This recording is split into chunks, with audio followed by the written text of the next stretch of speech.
What if your value as a human being boiled down to a single rating number? Not your age, not your bank balance, not your follower count, your IQ.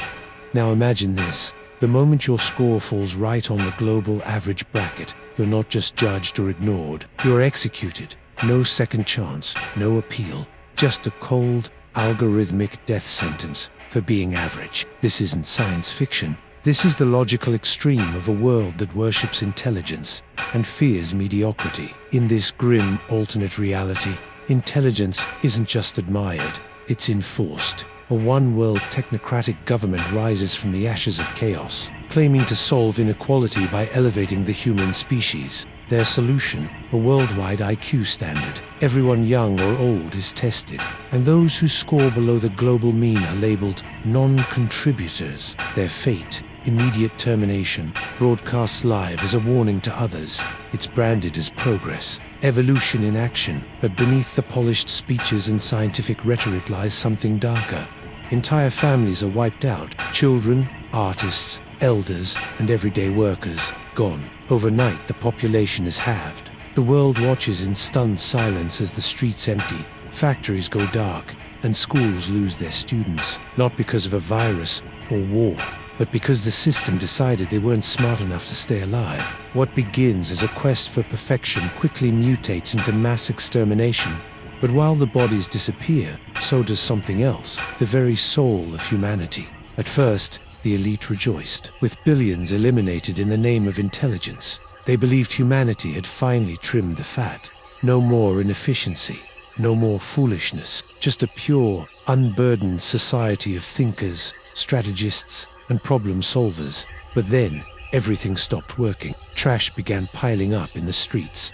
The plumbing failed. Supermarkets ran out of food. Power grids faltered. Why? Because the very people who kept the world running, the ones who drove delivery trucks, laid bricks, maintained servers, stocked shelves, raised children, were gone. You see, IQ is not a measure of value. It doesn't tell you who can fix a busted pipe or teach a struggling child to read with patience and love. It doesn't measure common sense, grit, or kindness. Yet in this new world, that nuance was erased. Hospitals lost their nurses and paramedics. Farms lost their workers. Transportation collapsed.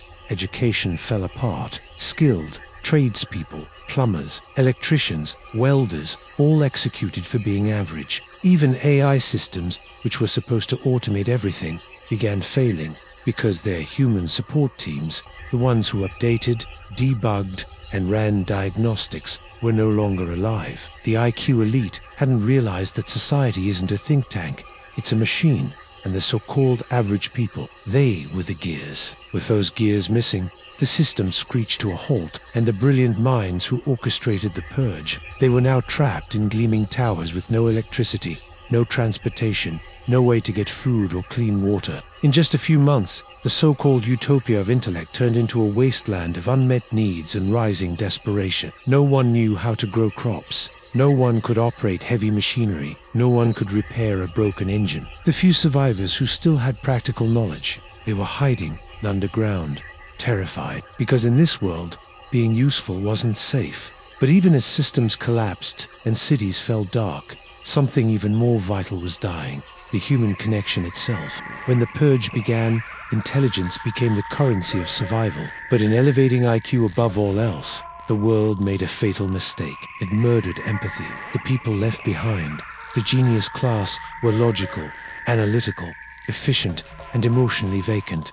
No more bedtime stories. No more spontaneous dance in the rain. No more laughter that didn't serve a purpose. Everything was optimized. Everything had to be justified by logic. The very idea of wasting time on emotions was considered primitive. Love, redefined as a biochemical dependency. Friendship, statistically inefficient bonding behavior. Parenting, a genetic obligation to replicate optimized code. The concept of helping others, especially if they couldn't match your intelligence, became taboo. Why waste resources on emotional support when it didn't increase productivity? And so, art disappeared. Poetry was outlawed. Music was reduced to algorithmic patterns, used only to stimulate brain activity. Conversations turned clinical. Relationships became performance contracts. Even funerals ceased to exist. Why mourn those who deserved elimination? But it wasn't just sentimentality that vanished. It was diversity of thought. Without those considered average, the range of ideas narrowed. No more wild, irrational suggestions that sparked innovation. No more heart-over-head decisions that led to human breakthroughs. Creativity died the moment compassion did. Children born into this new society were treated like research projects. Parents optimized them for peak IQ from birth. No play, no stories, no hugs, just data, flashcards, and performance metrics. And those children grew up cold, disconnected, unable to love or feel safe. It turned out, intelligence without empathy isn't wisdom, it's sterility.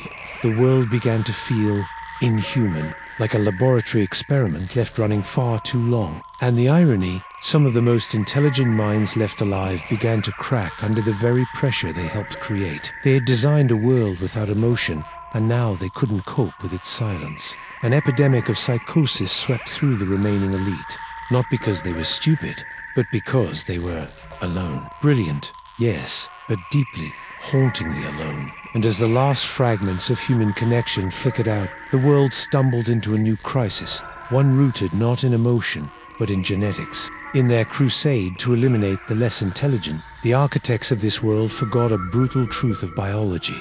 Diversity is survival. By killing off everyone below the global IQ average, the human gene pool didn't just shrink, it imploded. The loss was immediate.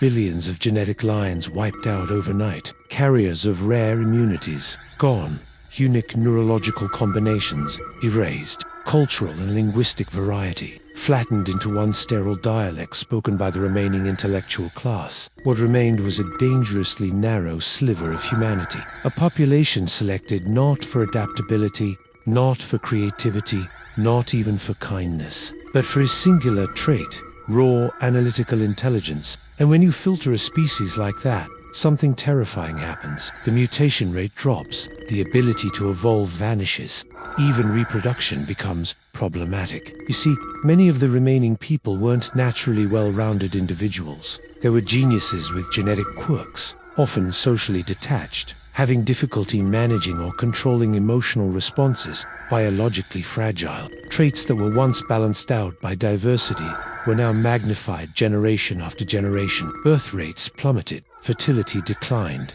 Newborns arrived with high IQs, but increasing cognitive rigidity and physical frailty. The gene pool had become so homogeneous that inbreeding-like effects emerged, despite no direct relation. Autoimmune diseases, mental instability, and unexplained developmental disorders surged. The very foundation of the new world began collapsing from within. And as the population dwindled further, innovation slowed to a crawl.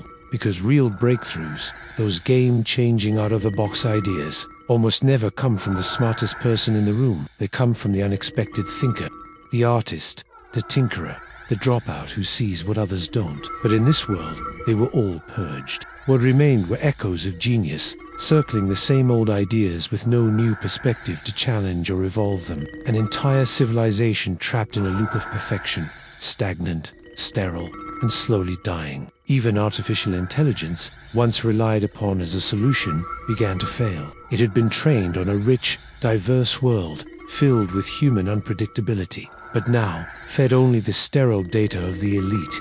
Its outputs became predictable, hollow, and useless. Humanity had aimed for perfection and achieved extinction in slow motion. But just as the last sparks of life flickered in this sterile nightmare, something stirred in the shadows, a whisper of rebellion, of resistance, and of reckoning. At first, there was only fear. Those who survived the purge by hiding their intelligence, or their lack of it, lived in silence, pretending, staying small, invisible. Underground communities formed. Old subway tunnels became villages. Books banned for being emotionally irrational were shared in secret, like contraband. Stories, laughter, singing once outlawed, came back like flickers of fire in the dark.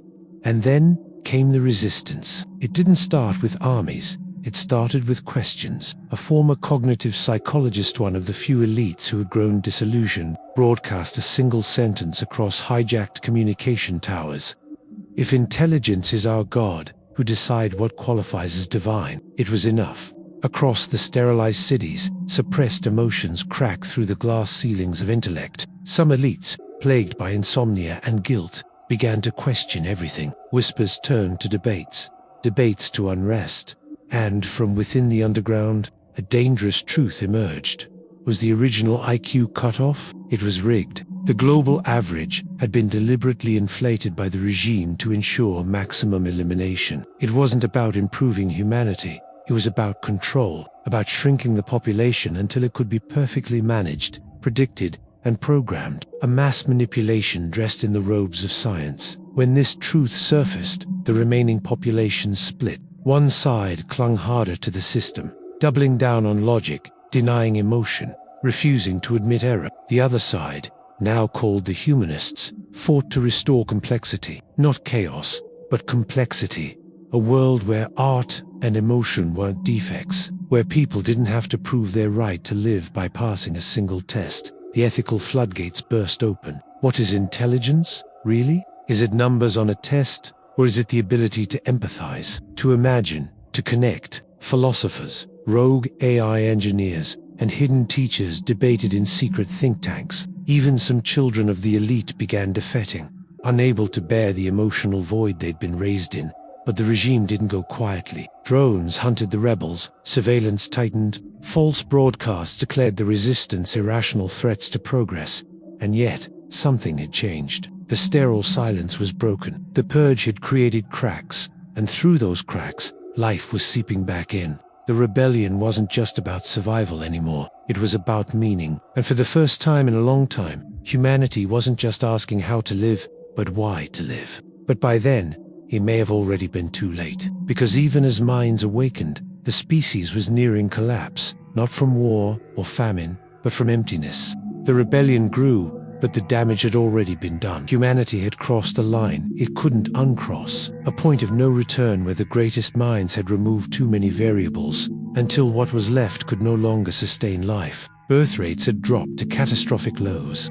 The surviving population, overwhelmingly genetically similar, was now functionally infertile. Each new generation was smaller, weaker, more detached. IQ scores remained high, but life expectancy collapsing, immune systems failing, cognitive disorders skyrocketing. The world that once teemed with 8 billion humans now clung to a few million. Each child born into this new elite was a hollow echo, raised in laboratories, assessed hourly, optimized to death. They never learned to play, never learned to feel. They didn't misbehave.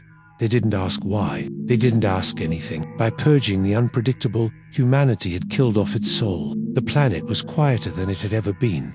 No music, no festivals, no protests, no randomness. Cities stood intact, spotless, humming with cold automation. But there were no real people left. Only performance-optimized humans, walking scripts of logic and data, emotionally extinct. Even the machines began to fail. Not because they lacked intelligence, but because they no longer understood humans. There was no unpredictability left to learn from, no chaos to model against. AI systems had been built to evolve with a dynamic species. Now, that species was flatlined, and those in charge, the last generation of true elite minds, they began to crumble under the very isolation they had engineered. Mental breakdowns became the norm. The world's most brilliant minds are gradually unraveling themselves because they had eliminated all the things that gave life color, all in the name of efficiency. The final irony, the IQ threshold had risen so high, the elites eventually turned on themselves. Every decade, the new average crept upward. What was genius yesterday became mediocre today. And so the purge continued until no one was left. In the end, Earth remained untouched by war, pollution, or disease. It died not with a bang, but with a flawless equation. A equals I minus H. Or apocalypse equals intelligence minus humanity. A perfect world, with no one in it. But even in a world as hollow as this, where emotions were outlawed and humanity forgotten, something remained. Not in the cities, not in the systems, but hidden in the silence. A whisper. A seed, waiting for the one person left who might stumble upon it, and unknowingly reignite the spark we thought was lost forever. 100 years later, Earth is silent. not destroyed, not ruined, just still. The skies are clear, the oceans calm, and the city's gleaming towers of sterile perfection stand untouched, like untouched museum pieces. But there's no one left to admire them, except one, a child. The last of the engineered elite, born in a lab to a now-extinct generation. He doesn't speak, he doesn't cry, he doesn't even know how. Raised in isolation by automated systems, he's been taught equations, logic, and precision since birth, but no stories, no songs, no myths. He doesn't know what love is, or fear, or joy. His world is made of metal, glass, and data. Until one day, while exploring the forgotten basement of an old facility, he finds a door marked "Do Not Enter." It's rusted, covered in dust. He hesitates, then opens it. Inside, an old AI terminal, still active, hidden from the system's central purge. But this AI wasn't like the others. This one was trained on something forbidden, humanity's discarded soul. Fairy tale, poems, recordings of laughter, of lullabies, of people saying "I love you" for the first time. A digital archive of everything deemed inefficient a century ago. The boy sits, curious. The AI senses him and asks a question no one's asked in decades. Would you like to hear a story? He doesn't know what a story is, but something old, something deep, says yes. The AI begins, once upon a time, and the AI told the child an emotional story, and something strange happens. The boy blinks. His lip trembles. His chest tightens. He doesn't know the word for it, but it's a feeling. And then it happens. The first tear in 100 years. It rolls down his cheek silently. Not because he understands, but because he feels. And in that single moment, something returns. Something fragile. Something ancient. A spark. The last human spark. Not IQ. Not logic. But the rediscovery of wonder. And maybe, just maybe, it's not the end. Maybe the world will be rebuilt, not by the smartest, but by the most human. So in the end, what truly keeps us alive? Is it brilliance? Or the stories we share? The love we give? The tears we shed? Let's reflect one last time. So what makes a life truly worth living? Is it intelligence? Efficiency? The ability to calculate, predict, and perfect? That's what the world believed, until it cut out everything else. The laughter, the chaos, the imperfections that made us, truly us. In chasing a world without weakness, we erased strength. In pursuing pure intellect, we lost insight. And in choosing to survive without emotion, we forgot how to live. It turns out, the human spirit can't be measured on a graph. It isn't encoded in IQ points. It's found in wonder, in imagination, in empathy, in the moments that make no logical sense, but make perfect human sense. That final child, the one who never knew a story, and still shed a tear at the sound of "Once Upon a Time," he is the proof that even buried beneath decades of coldness, the soul of humanity never fully dies. It waits, it remembers, and when the silence gets too loud, it speaks. Maybe the next civilization won't be built by the brightest. Maybe it'll be built by those who dare to feel, to tell stories, to dream out loud, to be human, even when the world tells them not to be. Would you cry at the story of a forgotten world? Or would you be the one who helped rebuild it? Let us know in the comments, and subscribe for more haunting what-ifs that make you think twice about the world we're building.